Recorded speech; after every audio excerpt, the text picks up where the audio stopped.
New intro, new ending, a new arc. And believe it or not, this episode also has a shark.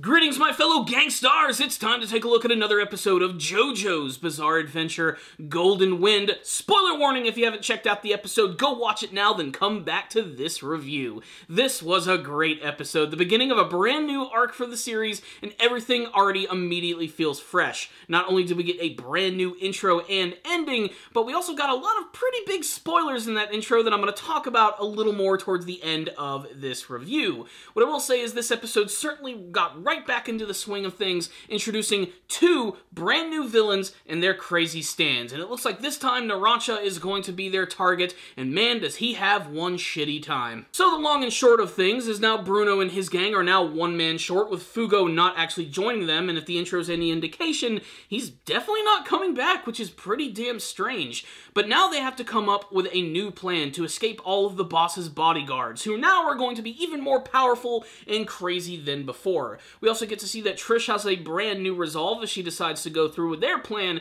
and she's even okay with the fact that they're trying to basically kill her dad. She just wants to learn a little bit more about where she came from and why she is the way she is. And the only way that they're going to do that is if they go to Sardinia. Apparently, this is where she is from, and apparently where the boss might be from as well. But this is JoJo, and things don't always go as easily as planned, and this is, of course, when things immediately start to get really fucking weird. When Narancia suddenly notices that there's something swimming around in his soup, and it just so happens to be a shark. A tiny little shark, which is actually the stand power of a character who goes by the name of Squallow. I actually think that we saw Squallow earlier on in the series, and they're finally bringing him back. The point is, he has a stand which is called Crush. I'm not sure if that's the actual name or if it's called something different in the manga. That's what he calls it in the actual anime version, but Crush has the unique ability of being able to survive in any sort of body of water. Even if it's something as minuscule as, say, a tiny drop or even just a tear coming out of your eye,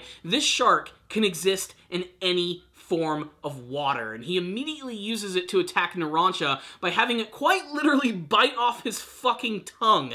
Not only that, but it looks like Squallow is joined by another stand user who goes by the name of Tiazano, who also uses a stand which has got to be one of the freakiest damn things that I've ever seen. It's basically this tiny little creature which attaches itself directly to your tongue, and it causes the user to say the opposite of what they actually want to say. So this combined with a shark which is constantly swimming around in these different bodies of water, and Narancia, who can't really say what he wants to say, he's basically been transformed into the puppet of these two stand users so that they can lure Bruno and his gang to all of their demise. And it leads to a lot of insane scenes of Narancia desperately trying to communicate with his team, only saying the complete opposite the entire time, and not even being able to say anything about the fact that there is a shark stand user who is just going to attack them from anywhere. And there is water fucking everywhere. They're literally hanging out right next to a river and right next to a bathroom. The scene is really fun to watch, but it's also kind of infuriating, as you know that these characters have been through a number of situations with crazy stand users,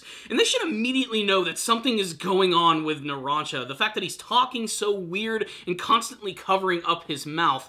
It isn't until Giorno actually realizes this till the end of the episode where things get too late, and Giorno himself is suddenly attacked by one of these sharks, which just latches onto his neck and starts biting down, ending the episode with a classic to-be-continued screen. So what's the rundown on this episode of JoJo's Bizarre Adventure Golden Wind? What an insane episode, with a lot of really crazy things happening despite the fact that this all took place in a single location. I was almost ready to not like this episode, as I felt that it was taking its time just a little too much of watching the characters relax and have lunch on the riverside of Italy. But still, again, it's exactly what these type of characters would do. They're high-class criminals and they're going to eat good. But the introduction of this brand new shark stand and this one that attaches to the tongue is just the type of craziness that I expect from the entire series. And the overall visual of watching it swim around in these various water sources was really creative, especially the scene when it was actually swimming in the tears of Narancia before it suddenly disappeared into the bathroom. Even the one that, like, is attached to his tongue actually has the ability to sort of extend out, and it looks all ridiculous, literally making Narancia look like some sort of weird alien creature with a lizard tongue, but no one ever never seems to notice, which I think is always one of the funniest things about JoJo. Another thing that was just crazy about this episode again was the extreme creativity of some of the scenes, like when Narancia is desperately trying to talk to Giorno, trying to warn him about the fact that this shark can swim around in any source of water, and there's even a part where his hands end up getting cut up by this knife, and basically the shark is actually going to use that to attack Giorno, but he actually ends up healing his wounds by using his Aerosmith stand to shoot at this pipe which rapidly heats it up. He then touches his hands to that, which actually cauterize the wounds. It's little moments like that that are always just so crazy to see in the JoJo series. And while Giorno was attacked by a shark at the very end of the episode, which just saying that shit out loud is just hilarious, again, I'm pretty damn sure he's going to be fine. He's the main character of the series, and of course he has the unique ability to practically replace any sort of body part with his unique stand powers. In fact, I love how he initially saved Narancia when his tongue got bit off because he didn't have the ability to bleed. He was choking on his very own blood. He just takes a freaking pen and jabs it right into his neck,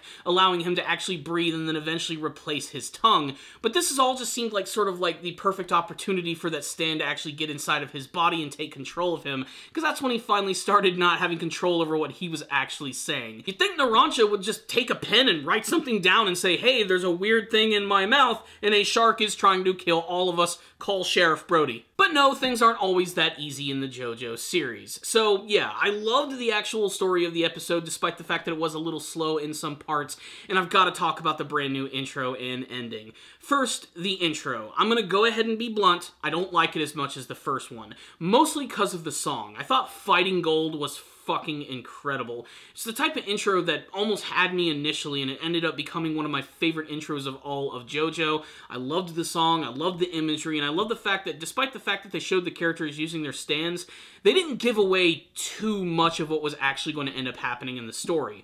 This intro, however, manages to give away a few new details, such as the introduction of one new character who seems like he's going to be connected to Risotto in some form. I don't know who this guy is. He's got like a crazy purple pompadour, but he looks like he's going to be important as they do focus on him a little bit. And another thing in the intro is that they give away the fact that Trish is eventually going to have a stand. And it looks a lot like King Crimson. It has kind of like a very similar design, which leads me to believe that it might even have some sort of same ability when compared to that. But again, it just shows me that Trish is going to have a stand, but that does get me excited to see that eventually she's probably going to have a more proactive role in the series, and if anything, she finally had a little more dialogue in this episode, which was definitely something I appreciated.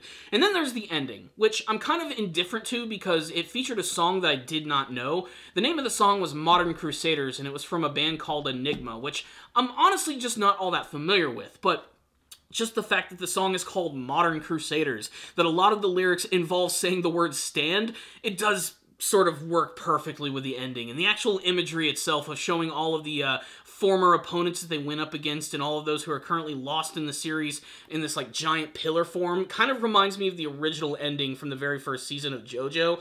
I just really like the way that it was actually executed. And unlike the intro, I have a feeling that I'm going to get pretty addicted to this song.